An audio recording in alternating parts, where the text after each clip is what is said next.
Before we begin, I would like to kick things off with a disclaimer that all the information that I share in this video is for educational purpose only and does not constitute as financial advice. With that out of the way, let's get started. So in the last video, I released a toolkit for Ichimoku strategy. So this video is a continuation in that series, and it's safe to say that in the coming weeks, I will keep adding more features to this toolkit. So yeah, this is a continuation in that series. So I've made some upgrades to the site, and in this video, I'm going to talk about those upgrades.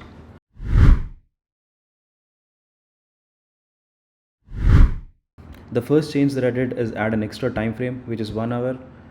I got an email requesting to add lower time frames, but the thing is, the lower the time frame, the more computationally expensive it is going to get.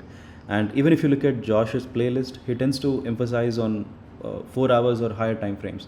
So I want to strike a right balance, and I think 1 hour and above seems to be the most useful time frames for this strategy.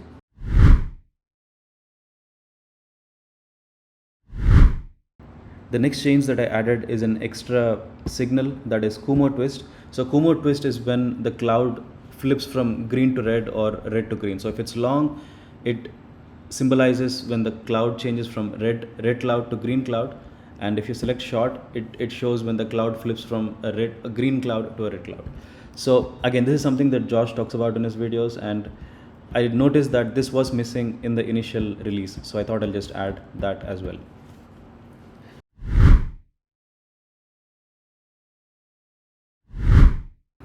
The next change that I did is change the styling of these buttons. So they were a bit rounded in the previous release, and I thought it doesn't gel well with the existing design. So I just made it more rectangular, and I think it fits well compared to the previous design.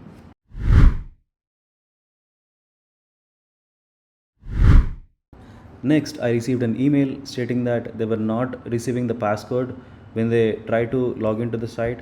So I would request you to check the spam folder.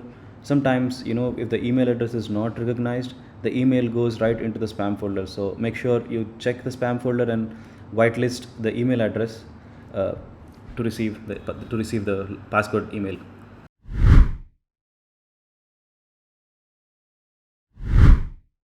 Next, I got another email stating that this domain ichimoku.lol is not accessible in Russia. This is a surprise for me. So I don't know why this is not accessible in Russia. Maybe it could be the .lol domain. But the thing is, I've done a lot of setup already on this domain, so it will be difficult for me to move to another domain. So in the future, I will consider migrating to another domain. But for now, maybe you could use a VPN or try to find other ways of logging in.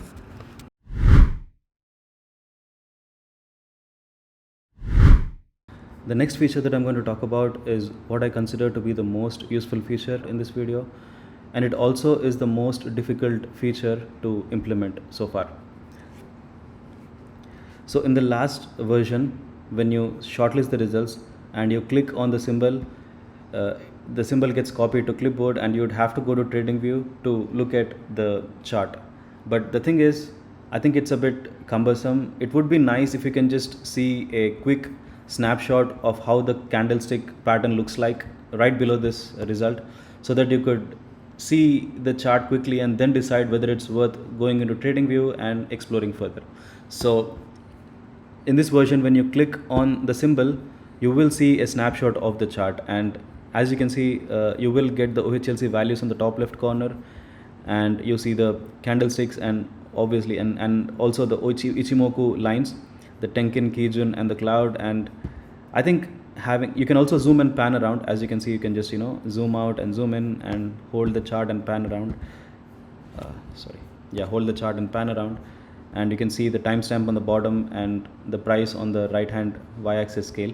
The reason it was so difficult to add is because if you watched my earlier videos, I made a lot of videos on how to plot indicators using the TradingView lightweight charting library. But the thing is, you cannot plot Ichimoku indicator using the lightweight charting library. You can plot candles, you can also plot the Tenkin, Kijun, and moving averages or any of those lines, but you cannot plot a cloud. So cloud the most challenging part of this visualization is the cloud. So I ditched the lightweight charting library and I implemented this using D3JS. D3JS is a data visualization library similar to the lightweight charting library, but D3JS is more general purpose, and it's also quite difficult to write code in as compared to the lightweight charting library. But I had to use D3JS because you cannot plot the Ichimoku cloud using the lightweight library. So yeah, it was a bit difficult, but it's done, and you can now see a snapshot of the chart. I think this chart is really handy. Now you don't have to go to TradingView. You can see a quick snapshot of the chart here and decide whether it's worth exploring further on TradingView. And you can just click another symbol and you will see the chart right there. And if you go to another strategy, or if you filter it to another signal, the chart disappears, and when you click on a symbol, it opens again. So I think this is an extremely handy feature to have.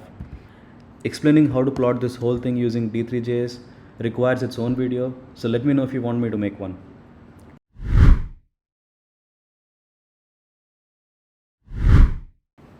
Before I end this video, I want to explain how I'm approaching when it comes to adding new features. So again, I have a lot of ideas to implement, but the thing is, not all ideas are useful, or not all ideas are cheap to run or build. So this is how I'm approaching. So if you were to take the cost of infrastructure, as in cost of running the server, and the time it takes to build the toolkit, so if you were to plot that on the x-axis, so on the right hand side the cost will be high, and on the left hand side the cost will be low.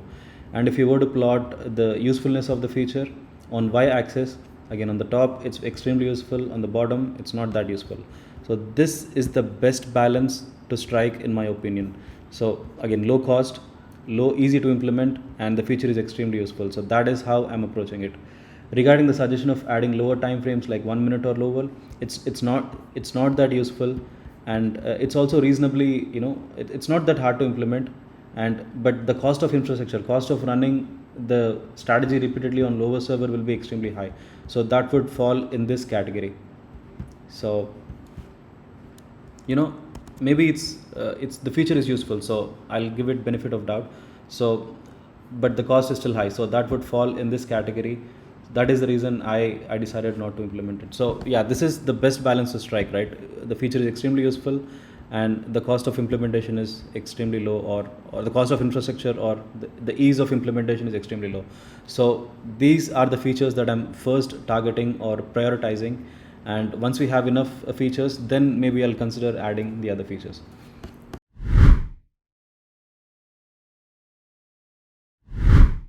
That's it for this video. Feel free to share your feedback in the comment section, and again, I might have missed something or not considered a feature that might come handy. So feel free to share your thoughts and feedback in the comment section, and I'll catch up with you in the next video. Bye.